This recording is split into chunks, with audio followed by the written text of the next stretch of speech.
Hey, hey, hey! How's everyone doing tonight? You know what time it is? It is time for Ask an Agent! Yes! It's time for Ask an Agent. And I'm super excited about tonight's guest.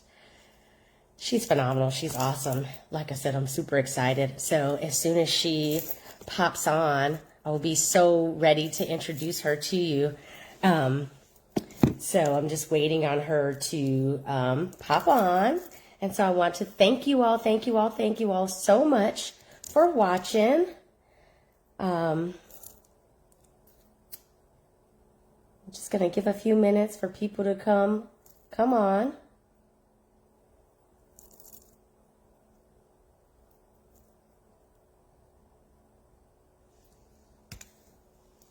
So tonight's guest, as soon as she pops up on this live, I'm super excited for her. And I'm super excited because it's another lender. And let me tell you guys, my lenders always have the most information. And so now my guest is about to come on. And so I am right now, and she's going to pop up in just a second. You'll see her pop up. Super excited. And as soon as she pops up, we're going to today. So, yes! We have her. Yay! Here. How are you? Can you hear me okay? I can hear you well. I just don't like I look as red as my curtains. Yeah, is that what you're saying? I am seeing a little red, but you still look beautiful to me. Thank you. I appreciate that. So we'll Yes, go with what we have. we will go with it. So welcome. Thank you so much for joining me tonight. And to my audience, thank you so much for joining us. We are super excited to have you on tonight's Ask an Agent, where we are speaking with the infamous Taneka Burris, sales manager of Allied Mortgage. Welcome. You guys give her some Thank hearts. you. Let her know that you're watching and see what's going on. So Tanika, listen, I always like to start my lives with having people tell us their story because everyone has a story. So, Miss Tanika, let's hear your story. Well, finance and real estate is my passion, and my passion is my career. I could not see myself doing anything else in this world. I started in the industry July of 2005. I took a hiatus, of course, when the housing crisis came about. That kind of drove me out. So at that time, I worked with Dun& and Bradstreet, which business owners should really know about that company. So I helped a lot of individuals, again, with business credit, and these were multi-million dollar and multi-billion dollar corporations. So I decided, you know what? Let me get back into my passion, what I love. The housing market, of course, turned around again for the better. I think at that time, everyone was able to get an interest rate for maybe 0.85, 1%, negative 1%. No, I'm just kidding. But interest rates were really, really good. And so I came back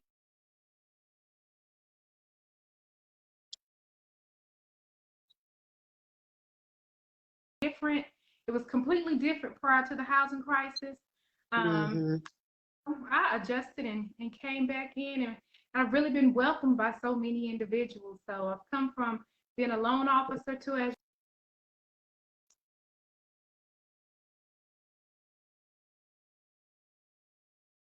came to their DPA programs or just knowing how to structure a loan. So I'm actually happy to be in this position where I'm not only helping home buyers, I am also helping other loan officers see the true value and the meaning of being able to assist others. So I'm excited. I love what I do. So I'm open to answer any questions. I know this is Ask an Agent and possibly how to become an agent, but if anyone is interested in being a loan officer, I'll be more than happy to answer those questions. Yeah, Hmm. absolutely. So you guys know how this works. This is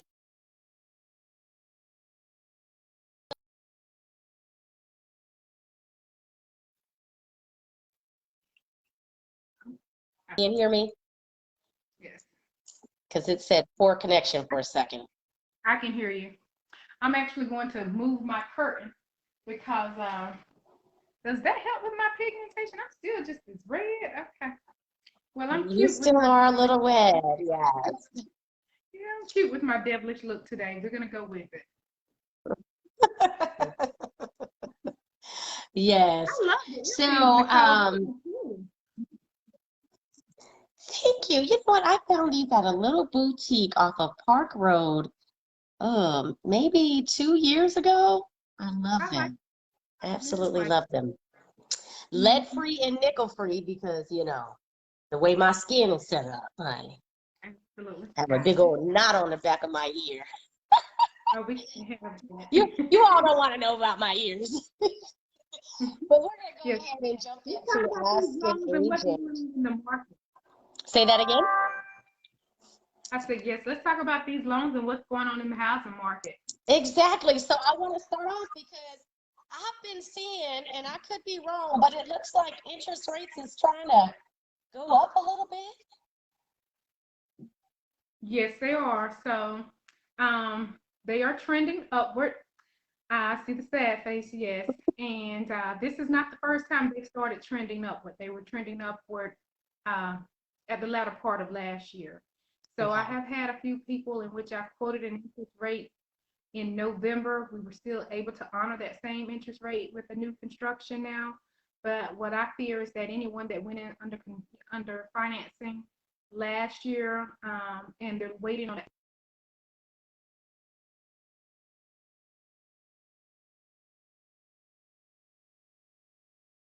mortgage companies work within margin.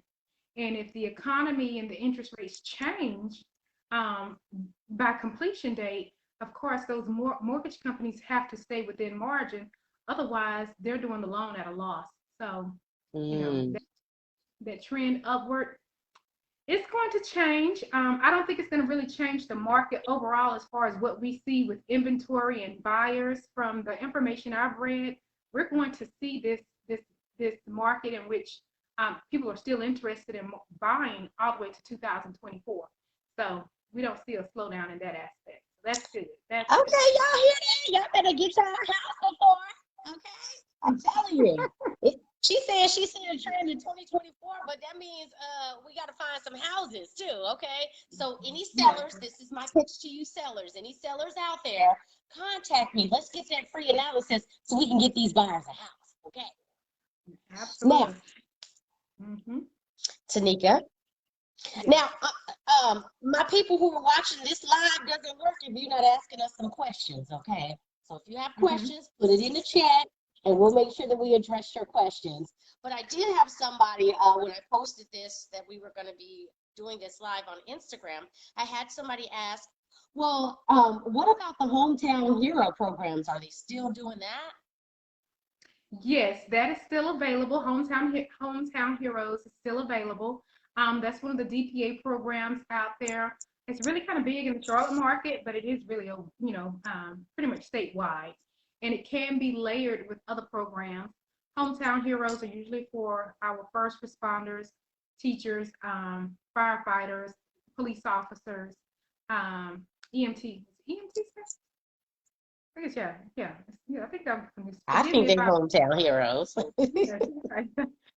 So yes, it's for all of those first responders, and it helps them with down payment assistance in purchasing their homes. And again, of course, with any DPA, there comes with restrictions. Some of the restrictions that they may face will be limited debt to income ratio and income qualifications, but it can be layered with another down payment assistance program.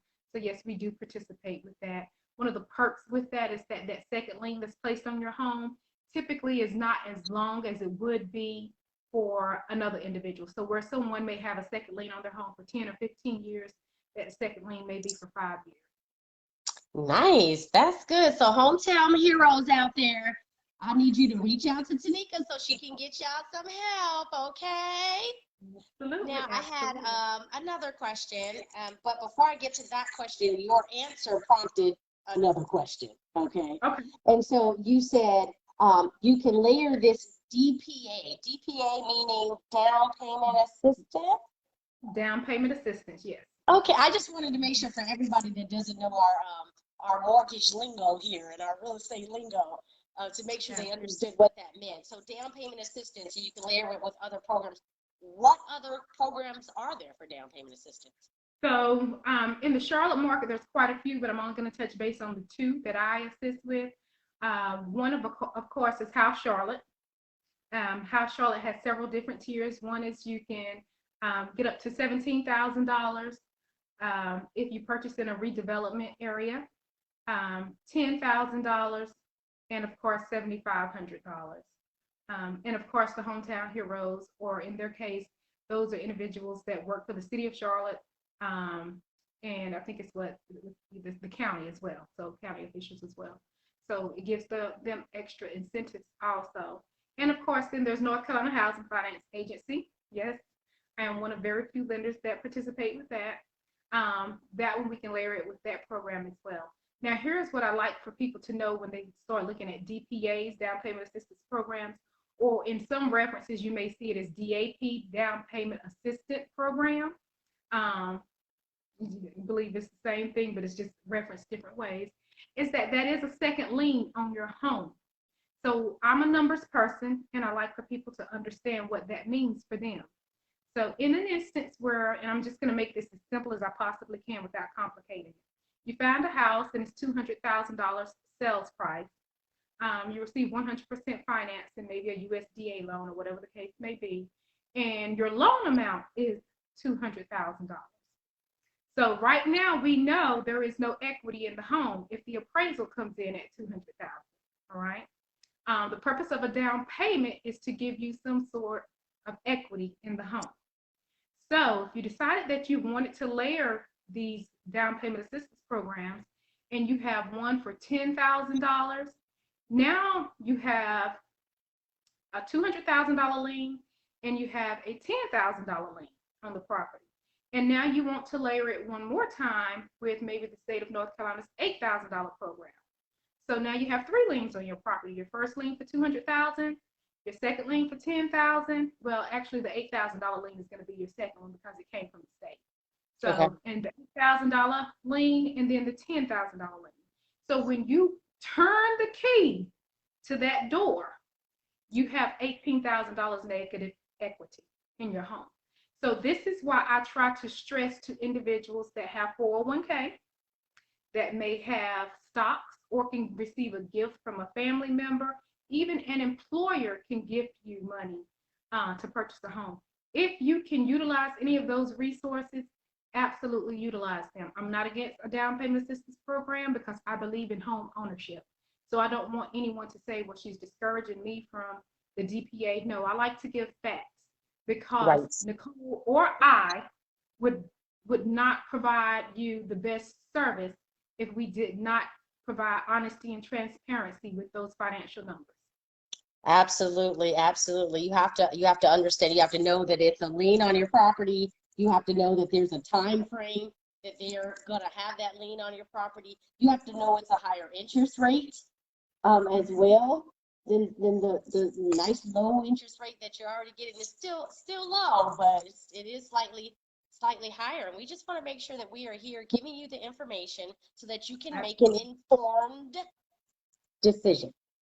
And that's the key word. That's why I love working with you. Teamwork, because informed and educating the borrower, buyer, that's the main piece. Yes. That's right. So our next question, it says, I'm moving to another state because COVID has me working from home all the time. And I wanted to find out from you, Taneka, when a person wants to move to another state, because we've been at home all over a year now, I feel like. But it's really been almost a year now we've been at home. And so, what is it that they need to be prepared? How can they just automatically assume they can go live in another state because their job has been working from home? Well, it depends how that works. So when they say because I'm working from home, my question would be, is your company transferring you to the other state? Or are they allowing you to work remotely from that other state? So there's a few questions we need to know because depending upon the loan program, there are restrictions with that, okay? So the first question I would ask is your job transferring you? Are they paying relocation expenses, things of that nature? If their job is not transferring them or not allowing them to work remotely from home, then what we will need from the lending perspective is an offer letter with their new employer in the new state. And we have to have, in most cases, at least the first paycheck. Now, that can be a pre-closing or a post-closing stipulation. I've had it both ways. Depends on who the underwriter is. So, we may have to have that first paycheck before we can close. And if not, then we have to have that first paycheck, within 30 days of you closing. And keep in mind, if you don't have that first paycheck within 30 days of closing, your loan can be recalled. What does that mean? Recalling a loan means that you're packing up your bags and you're moving out. Yeah, and the funding is going to be reversed. Is that like an automatic foreclosure? It's not a foreclosure. It's called a recall of loan. And so they're gonna, like, this is my first time hearing of this, Hunty. Yeah, she was giving us the tea tonight. So I had a question like that. So they don't. So we talking about. All right, I've been sitting at home, right? I'm just recapping for all the people that missed it.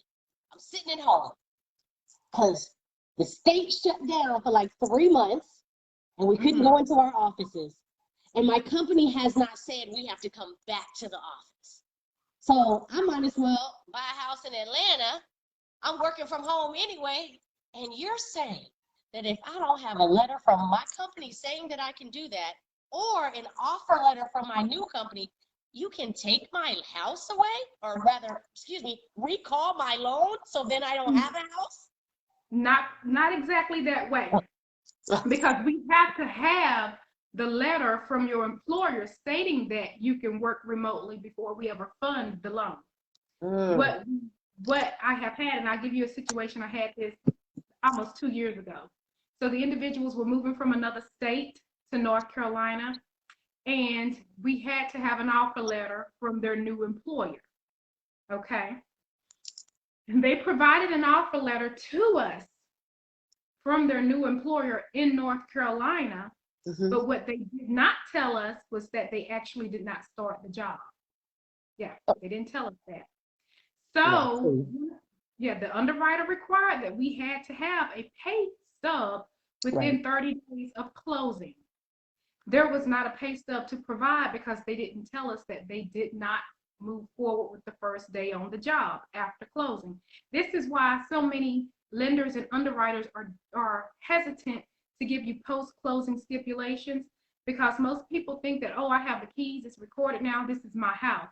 But as I was just mentioning to others in another conversation, technically that's not your house until it has funded and gone into reconciliation on the back end. So when you go to closing and turn that key and it's recorded, we're still processing your loan in the background.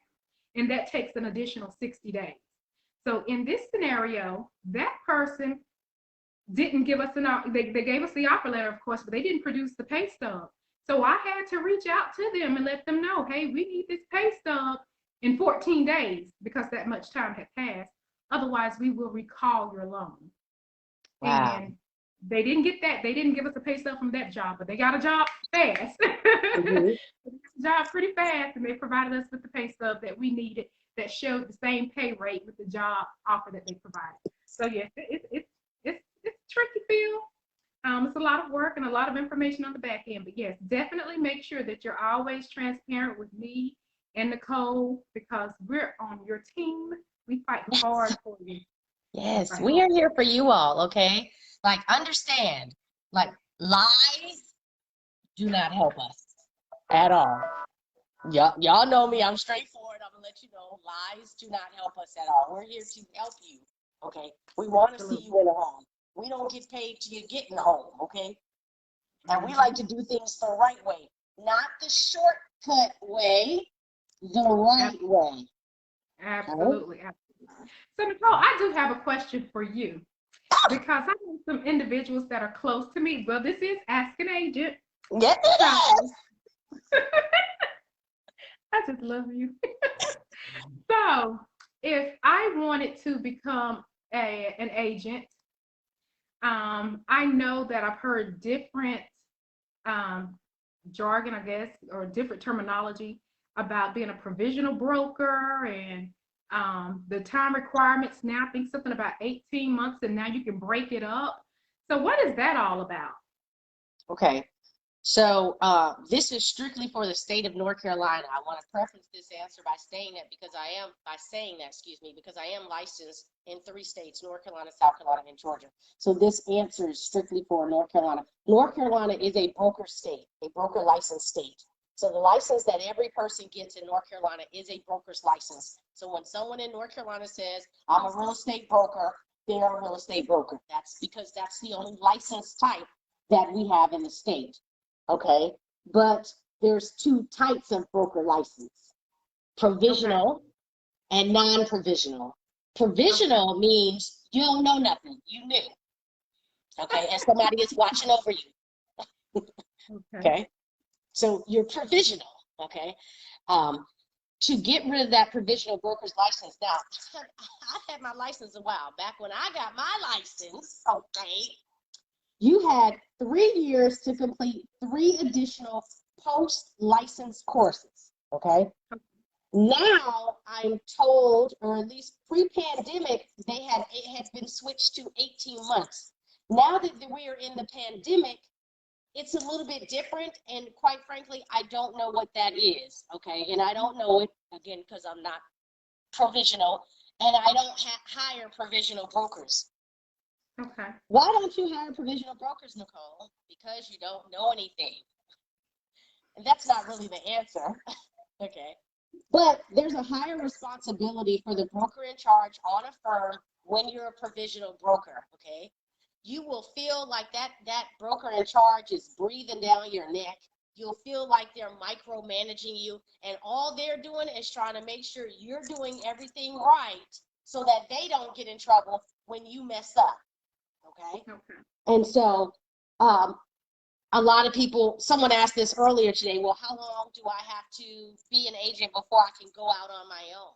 And you have to be a full-time people, agent for 2 years before you can go out on your own, or a part-time agent for 4 years before you can go out on your own. Okay. So what constitutes as full-time and part-time? Does that mean you can't have a part-time job? Or, I mean, because it's a 1099 type of employment. So what would they consider as full-time and part-time? So the real estate commission does go on the honor system. Okay. And when you get your license is hung with a firm. So they can pull your records. They can see your transactions. If you only did one deal in 2 years and you full-time, okay. Yeah. You need to ramp up your marketing. That part, like, right, come talk to me. Let me help you with your social media. Okay? Absolutely, and you're the best person to do it. So that's what that is. But like I said, because I'm non-provisional now, I put in my time. I went almost 5 years before I branched out. 5 years licensed before I branched out on my own. I actually started my firm 1 month before I hit 5 years. And I was full-time just about the whole time. Okay. Fair enough. Okay. Everybody is different, though.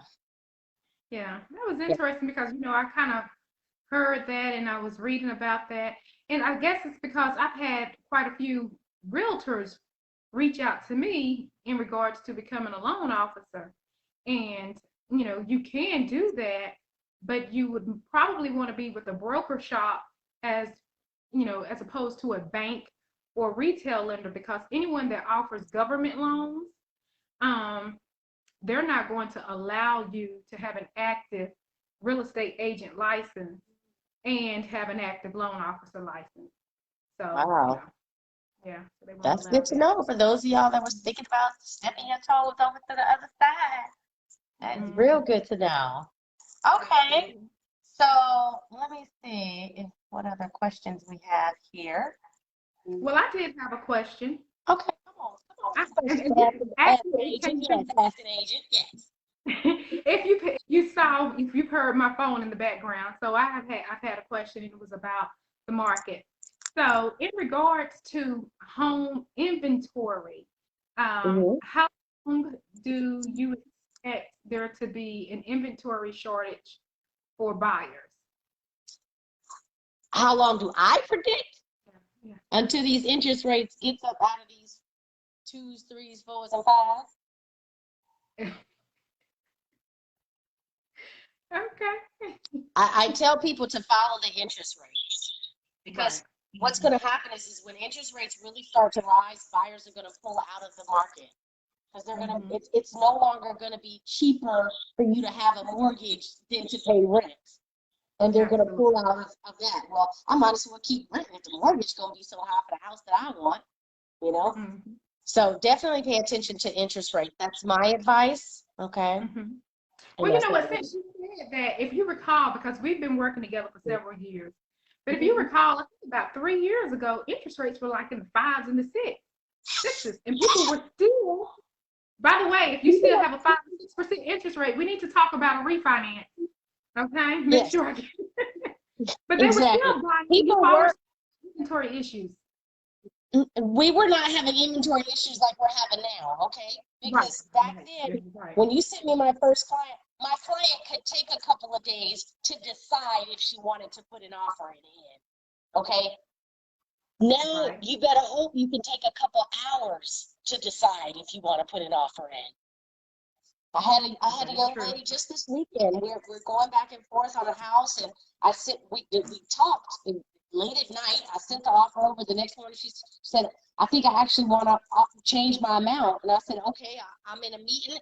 When I get out the meeting, I'll make the change and send it to you." I called her. Like probably 2 hours go by. Next thing I know, I see her now under contract. Come across my email. Mm. So Yeah, you're yes, right. You're right because there interest are a lot rate. of people say, I want to think about it. Well, while you're thinking about it, someone has already thought about it. And That's right. so, yeah, That's right. I Someone thought about it when they was walking in the house because they put in so many offers. They tired of waiting. They want to sit in the car right outside the house and write the offer as soon as they finish looking. absolutely. This So market is a market where you have to be aggressive. very. Now, I'm glad you mentioned that because I've had individuals and of course where I've written their pre-qualification, pre-approval for a certain amount, and I stay in my lane, the lending lane. And then they ask me my thoughts, and I let them know. Um, Speak with your realtor about that. But there are some cases where people are actually putting $17,000 or more on a property. So is that actually real? That is absolutely real. Let me tell you something. When I have a client right now, we're out looking, and our last two offers, she's gone over by $20,000 and Oh wow! has not won out. Oh Now, wow! I always make sure that I let people know, here's the thing.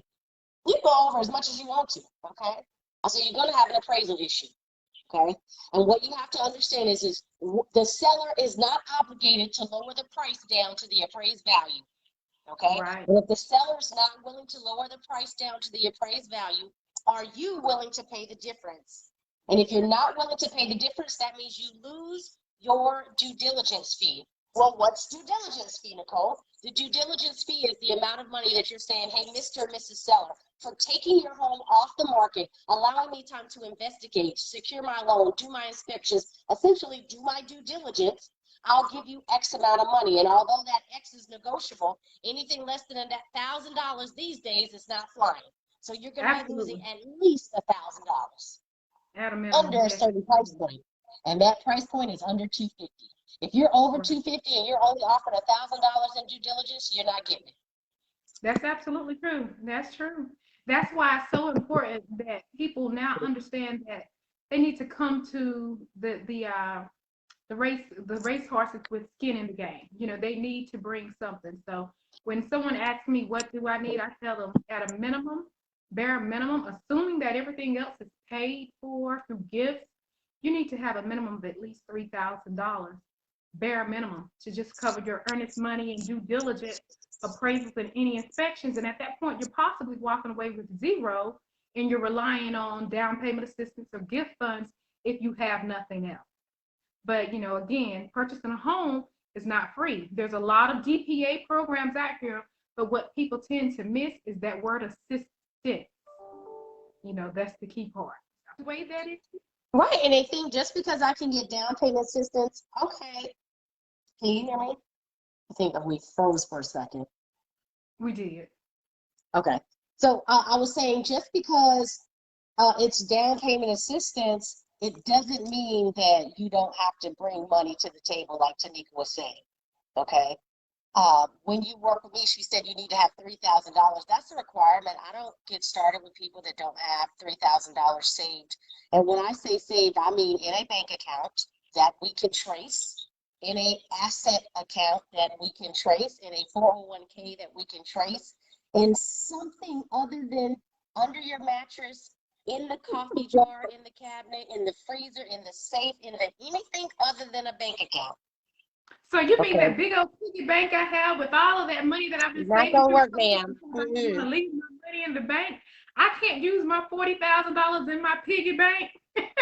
I wish, because here's the thing, and I'm glad we've got a loan officer on the line because, Taneka, I want to just take that piggy bank and go jump and put it in the bank right now. How long does it need to sit there for it to be counted as my money? 30 days.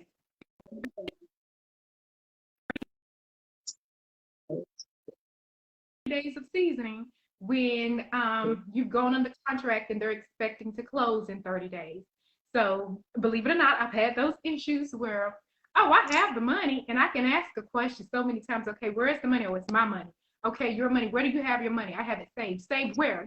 It's like, can you just tell me, is the money at home in the mattress behind the mat? Just tell me where is the money. In the shoebox. Exactly. So we eventually get to a point where, okay, you know what? Where is the money? And I have it in cash. Okay, that's fine. Let's trace the cash. Right. Because it's possible we can use the cash if you've had an insurance inheritance, or perhaps you got in a car wreck, you received $10,000, you took the check to the bank and you cashed the bank and you cashed the check and you took the money back home. Well, I need a copy of that letter from that insurance company, and I need to know, and I need a copy of that check, paste the check stub from the insurance company. We can trace that as long as those numbers match and as long as it makes sense. Key component there is make sense. I can't have an insurance letter from February and we're closing in October and you're telling me that's the same 10th. Girl, don't you do it, because I've seen that situation before. I've had that situation. So we can't use that same $10,000 from February in October. It has to make sense to the underwriter. Right. So, yeah. And I'm glad you mentioned that it has to make sense to other underwriters. So I'm going to put this plug in. I believe next week I've got an underwriter that I'm bringing on. Okay. Yeah. So y'all can hear directly from the underwriter. Okay. I do these lives on Tuesdays and Thursdays. Some weeks they're Wednesdays and Thursdays. Just depends on people's availability. My next live this week is actually with another real estate agent. Why? Why would you bring another real estate agent on your show, Nicole? Because it's enough money out here for everybody. That's why. That's right. Okay. That's right. If you want to work with me, work with me. If you don't want to work with me, don't work with me. Okay. Right. And I tell everybody, you don't have to belittle another person. You can always uplift another real estate agent, because people are purchasing homes by the thousands daily. All day, every day. Yes, all the time. And I am with Allied Mortgage Group. My contact information is, I'll give you my telephone number, 704-389-0229, and that's 704-389-0229. But I think Nicole is going to post this on her YouTube, so you can go back to it. So I guess that question is mine. Can you qualify for a new mortgage loan making payments on tax liability? Absolutely. I mean, this is tax season right here. So what they're going to look for is 3 consecutive payments to the IRS with proof of the tax liability from the IRS and receipts that label it for the specific tax year. So anything that you make through a third-party site, as far as payments, That is not going to be acceptable. We need something from your tax account record from the IRS showing where you've made those payments, and we can match that up, of course, with your bank statements. We have to know that they came from you. So yes, you certainly can. But the key there is 3 consecutive months of payments. And from what I understand with the IRS, they really allow you to set the payment. So although you may want to get it paid off quickly, you may want to give them $800 per month for the sake of purchasing your home. You may want to say, hey, let me pay you $40 per month, because they're going to get you again the next year anyway. So you may want to say, I'll pay, they are. And you can cheat anybody in this world except for the IRS. But, $40 per month will be fine as long as we have the agreement from the IRS. And that $40 will be added into your liabilities that we show on credit, which will impact your debt to income ratio. Okay, so just keep that in mind. Mm-hmm. That was a good question. I'm sorry. That number is 704-389-0229.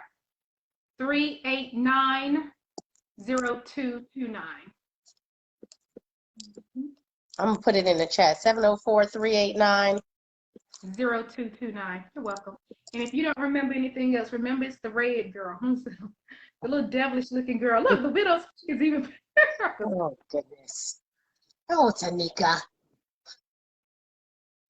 All right, so my next question, because we're on these, can you purchase another home while you have a debt liability? Now I want to move to the seller. The seller who doesn't necessarily want to sell their house, but they want to buy a new primary residence. Like what kind of things are you guys looking at for that person? Okay, so if they're not going to sell their home, then they need to be able to qualify for the new mortgage with both mortgages. Okay, now what they can do is they can rent that home out. Okay, and they need to rent that home out enough where at least 75% of the gross rent would be washed out with the rental income they receive. Now, what does that mean? I'm doing these numbers off the top of my head, but for instance, if your mortgage on that current home is $900, and someone can cross-reference me on this, but if it's $900, then you want to rent it out for either $1,300 or $1,350, somewhere in the 13-ish area, maybe $1,250, but somewhere in that area. You want to rent it out right around that price point, because 75% of 1,300-ish, I'm sorry, the 75% of that would be that 900.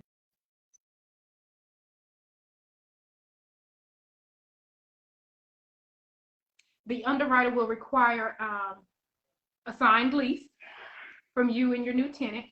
They will require that security deposit from your new tenant, and they will need to see a copy of that security deposit check, and they will need to see proof that it was deposited into your bank account. So you can't call your little baby sister and have her send you a deposit and just send us a check. We need to see where it actually went into the account.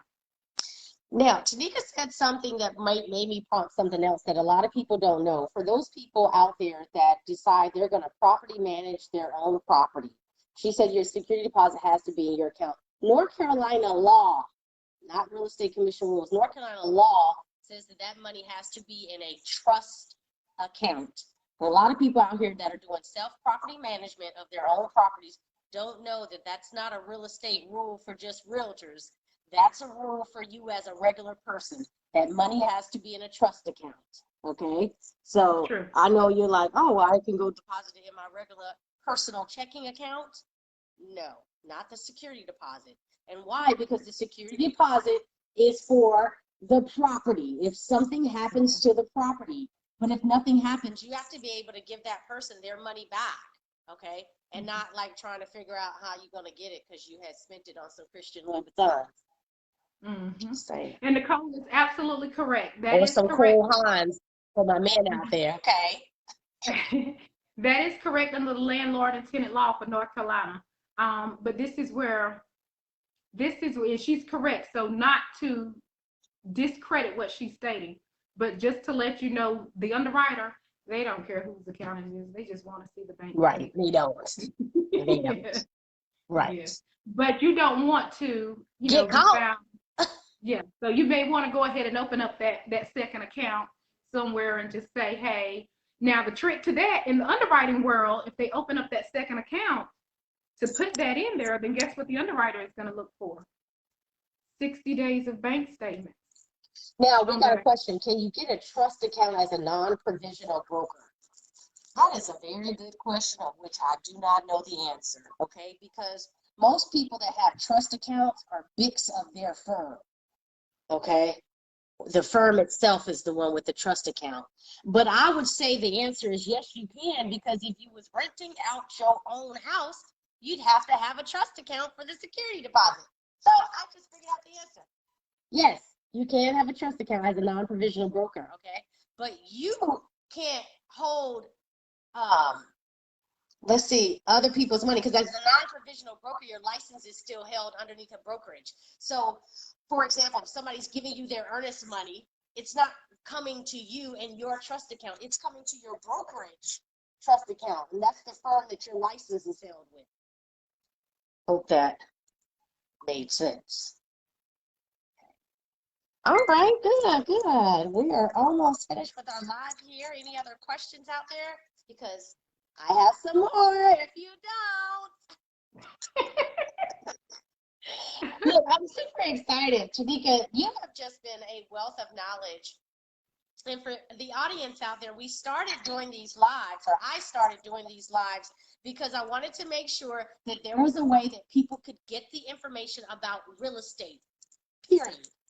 Real estate, okay? Whether you're buying a home, whether you're selling a home, whether you're trying to, you know, get on the mortgage side of it, whether you're trying to do land, whether you're trying to flip, whether you're trying to do an investment property. There's so many different aspects of real estate, and we want to make sure that you get your keys to all things real estate, which is my slogan, by the way. So, sorry, someone was calling in. We've got a question. Can you explain how to operate under an LLC for compensation and how to register a DBA for LLC? All right. That's an agent question, all right? So, number one, you just set up your LLC and register it with the state. That's the first thing. And then there's a form on the North Carolina Real Estate Commission that you have to fill out that says that you want to have that status, the BIC status, okay? But you're not getting BIC status to be the broker in charge. You're getting BIC status to be able to be paid, because you can't be paid unless you're a BIC. It's kind of convoluted there, right? So, but the Real Estate Commission will be more than happy to walk you through that process directly. So when I gave my notice that I was going to leave my previous firm and open up my own firm, I signed up for the BIC class. I knew that was the first thing you had to do. You can't open up a firm and not have a BIC, right? I can own the firm and I can assign someone else to be the BIC, okay? But I want to be a BIC of me. I want to be my own BIC. A BIC of one is what they say. A BIC of one. And BIC stands for broker in charge. Look, I'm checking you on lingo earlier and using it myself. Broker in charge. So. And I'm just flowing with the conversation because I know what you're saying. So my apologies for not stepping up. So how long after repossession can you purchase a home? Okay. So you can purchase a home as soon as it's charged off. So if you decide if it was charged off, we will have to use 5% of the balance if it's over $2,000.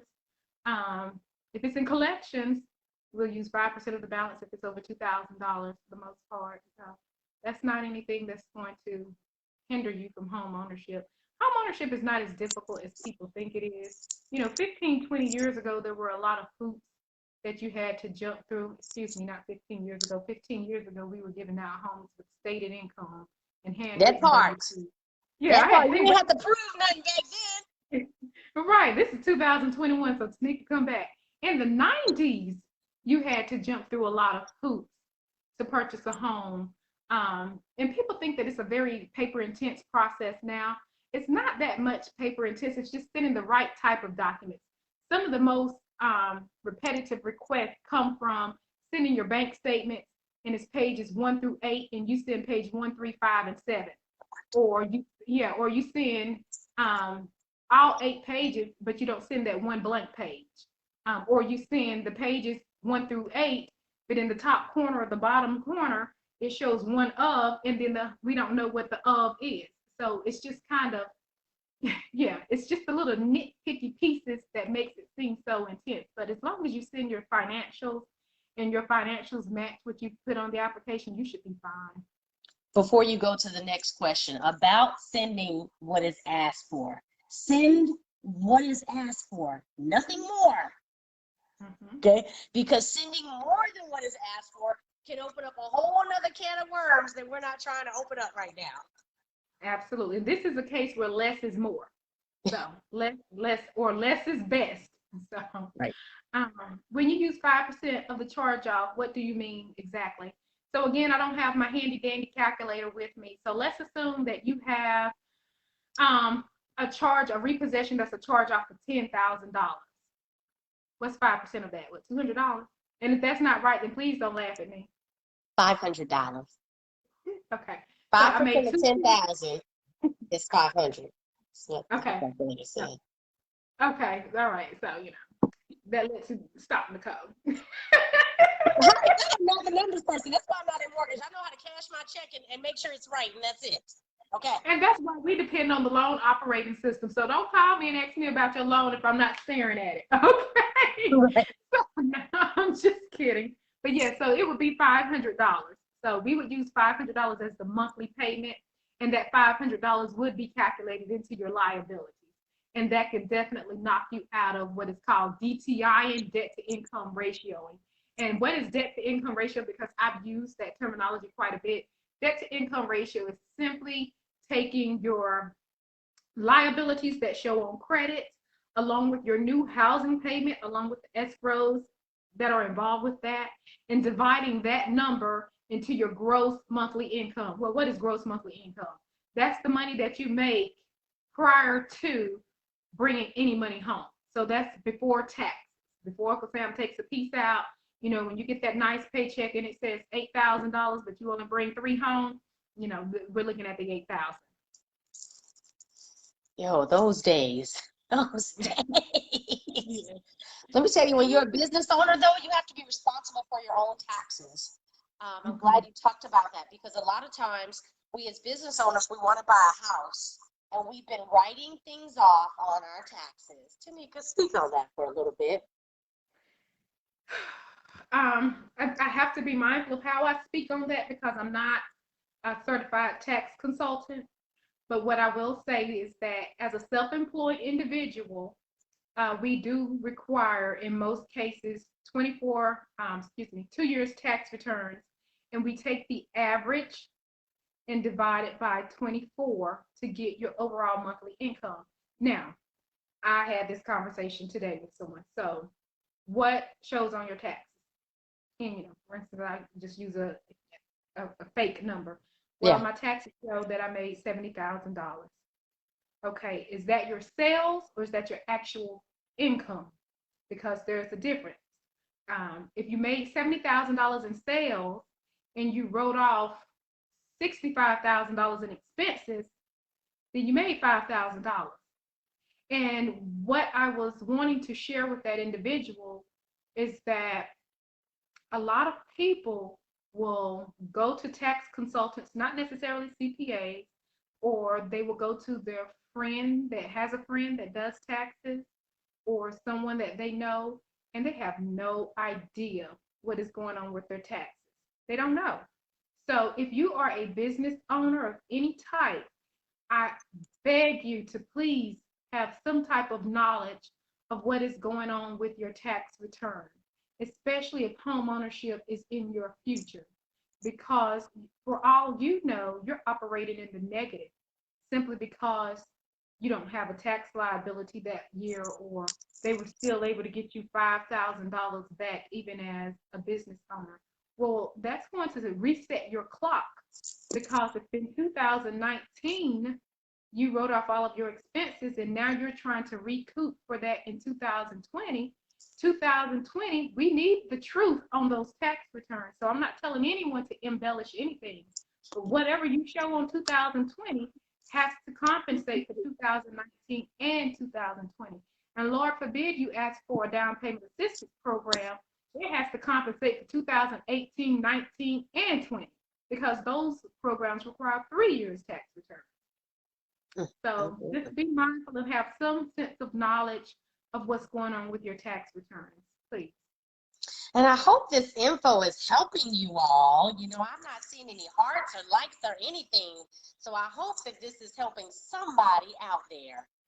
Next question that your response prompted was, what if I am a 1099 last year and then I opened my own firm this year? And when I opened my own firm this year, I started paying myself as a 1099 as well. Like, do I need to have my business a couple of years, or because I was 1099 then, I'm good? Like, what? You're fine. So if you were 1099 then, 1099, you're still basically considered to be self-employed. So as long as you have 2 years of 1099 income, that really surprised me. I have had a real estate agent that was 1099, but they worked for an organization that paid them a W-2. So that criteria was waived because they had been in the same industry for more than 2 years. The only thing that changed, we still needed their tax returns, but the only thing that changed was the way that they were compensated. So with that being said, we were able to still proceed. That's something that's very rare, because in most cases, the underwriter is still looking for 2 years W-2s or either 2 years self-employment, either or, but not a mixture. You can't have 6 months of W-2 and then 18 months of self-employment. You know, excuse me, you absolutely can't. You can have both of them at the same time, but you can't have them split up. There's something I just want to say, because I keep referencing the underwriter. So what role does this underwriter play? I'm your loan officer. I am the one that's going to originate your loan. My job is to ask you questions, to probe and paint the picture for the underwriter, get all the information from you. You know, that's where we build a rapport. That's where I'm asking you, you know, everything that you put on the application, is it true to your knowledge? If there are any red flags, let me probe and ask additional information. If we need letters that are written, let's go ahead and get that taken care of. But I'm not the one that approves your loan. I don't render the final approval. I send all of that information. I'm like your attorney in court. I take everything that we've discussed and I present that to the underwriter. And the underwriter will say, hey, well, this is good, or hey, I need some more information here. And one of the things that underwriters tend to ask for, that tends to hit home for a lot of people, are deposits. You know, some people may have a deposit into their account that doesn't relate back to payroll. So again, that's where I have to know, hey, did you have lottery winning? Did you get a PPP loan? Where did this money come from? So just questions like that.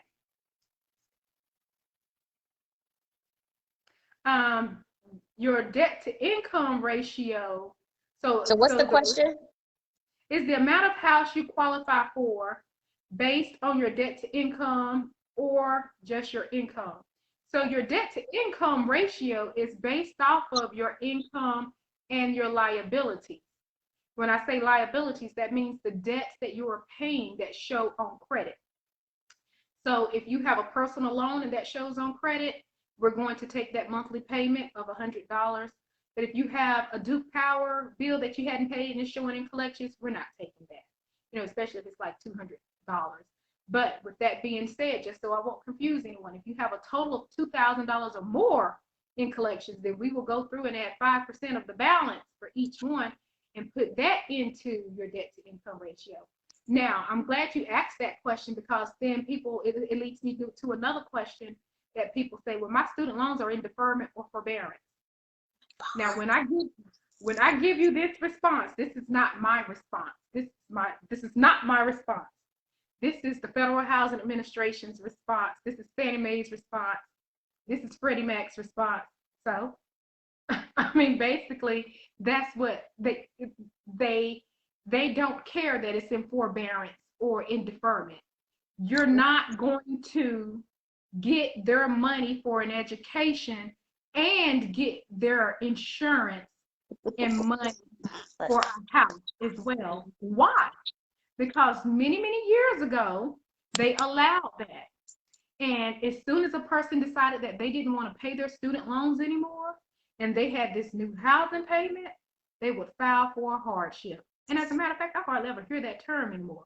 But they would file for a hardship where they did not have to pay their student loans because they may, one, be facing eviction, or two, facing foreclosure on their home. So they revamped their guidelines and they say, okay, we're going to start now taking those student loan payments into consideration. Now we can use income driven or income based, and we can use a graduated payment. We can use that zero that shows on your credit report as long as it does not state deferred or forbearance on the credit report. If you have on your credit report a dash that says nothing, then you can get a letter from your student loan servicer stating what your monthly payment is that would completely amortize your loan. But what does amortize mean? That means it will pay it off completely in full. Now, if you can't provide any of that, then we're going to use 1% of the balance that shows on your credit report. So if you have a student loan that's $230,000, your monthly payment is $2,300.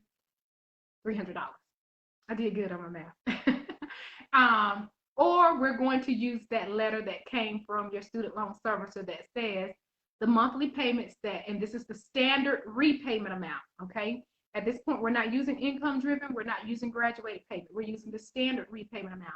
And we have to use the letter that came from the servicer that says this amount will amortize the loan in full, okay? Can you speak on gifting? Can your parents give you money towards your house? Absolutely. So as far as gifting is concerned, you pretty much can receive a gift from anyone with the exception of a niece or nephew or a cousin or your best friend or your play sister, okay? But the guidelines speak specifically to niece, nephew, and cousin. I put the other ones out there because I've had questions, well, you know, I have a god sister. Oh, no, you know, your god sister, stepsister, yes, your biological sister, or if you are in an adoptive family, and your adoptive sister or brother, they can, but no nieces, no nephews, no cousins. Also, and I want to be mindful of our time because it's almost nearing up, but you can also receive a gift from your employer as well.